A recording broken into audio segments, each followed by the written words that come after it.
Tell us a little bit more about what you mean by the somatic narrative and how that's any different than the kind of narrative you were looking for when you were a more psychodynamic psychotherapist.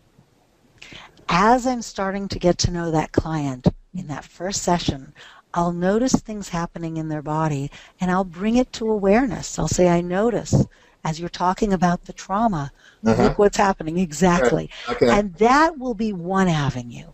And then as we together agree and we create a frame around that, shall we look at what happens in your body as you go back to visit that trauma?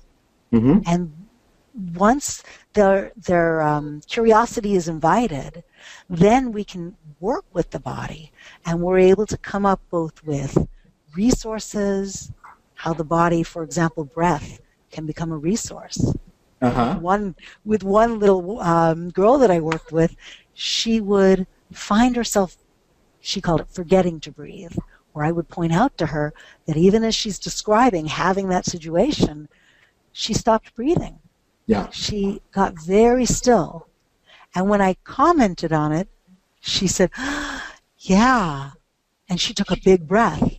That was a teaching moment. Then I could say, taking those really deep breaths, that can help you when you get to these very scary times.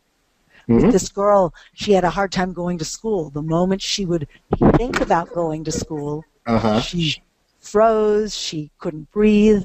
And we also talked about how her body could join her in that. I would say, I have a trick.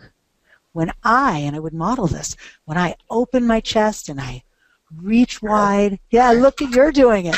Rich, what do you notice, Rich, when you do that? She was coaching me before this even began about this very powerful intervention in the sensory motor toolkit. Yeah. It's a hugely powerful one because I might model it, but then I ask them, what happens? For many kids, they'll say, wow, there's an opening, there's space, I can breathe. At which point it becomes a resource for them, and I can name it. I can say, that can be a resource as you're thinking about having to go to school, and that anxiety comes, and the tension comes. Just breathing like that can make such a difference. Shall we try it now?